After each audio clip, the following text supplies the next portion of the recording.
Bienvenue sur Top Sheets. Dans cette vidéo, je vais vous montrer comment insérer des puces dans Google Sheets, autrement dit, comment créer des listes à puces de 4 manières différentes. Avec un copier-coller, avec un raccourci clavier, avec une formule ou avec un format numérique personnalisé. Les deux premières méthodes sont plus manuelles et mieux adaptées à des petites listes. La formule est adaptée à des larges plages de données. Le copier-coller consiste simplement à trouver quelque part sur Internet, dans un tableau Excel ou Google Sheets ou ailleurs, la puce que vous souhaitez utiliser et vous venez ici dans une cellule de Google Sheets, vous la copiez et ensuite vous saisissez la donnée que vous voulez lister avec une puce. C'est manuel, mais c'est très simple. La deuxième méthode, le raccourci clavier, nécessite l'utilisation d'un pavé numérique. Donc si vous travaillez avec un ordinateur portable, vous n'avez pas de clavier numérique, de pavé numérique, ça ne sera pas possible. Ce qu'il faut faire, c'est double-cliquer sur la cellule ou alors appuyer avec F2 sur la cellule et ensuite vous appuyez sur les deux touches Alt et 7. Et là, vous avez une puce qui apparaît et vous pouvez saisir la donnée que vous voulez lister avec la puce. Ce que vous pouvez aussi faire, c'est insérer une puce, saisissez la donnée, ensuite vous appuyez encore sur Alt et Entrée pour un saut de ligne, et vous faites de nouveau Alt 7, et vous pouvez continuer à saisir des données de cette manière-là, et vous tapez Entrée quand vous voulez sortir de la cellule. La troisième possibilité fonctionne avec une formule. En l'occurrence, la formule CAR.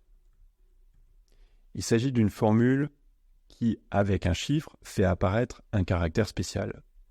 Ici, le chiffre, c'est 8226. Et vous voyez bien une puce apparaître. Maintenant, on va associer cette formule à une cellule. Et avant, bien sûr, on va saisir... Je prends deux espaces et j'associe la cellule qui est juste à côté. Et voilà, l'élément qui est saisi dans cette cellule apparaît maintenant avec une puce juste devant. Et ce qu'il faut comprendre ici, c'est que à l'intérieur de ces cellules, on a la formule ici qui apparaît. Donc ce qu'on peut faire, c'est sélectionner cette plage de données.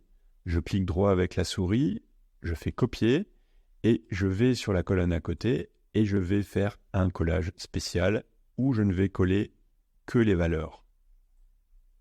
Et donc ici, on a notre liste à puces, mais on n'a plus de formule, contrairement à la colonne B.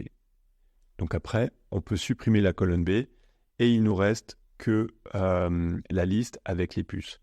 Cette méthode avec la formule est très utile quand on a une grande base de données qu'on souhaite lister avec des puces. La quatrième méthode fonctionne avec un format numérique personnalisé.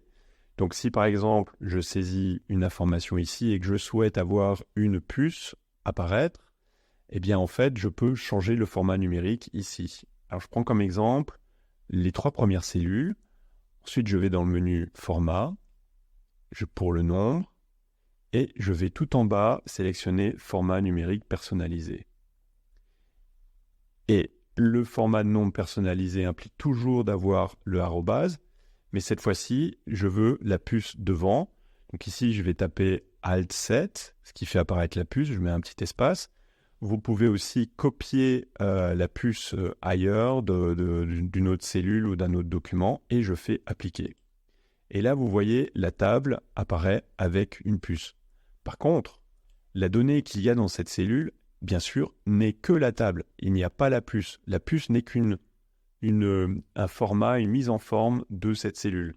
Donc, je peux saisir d'autres informations ici.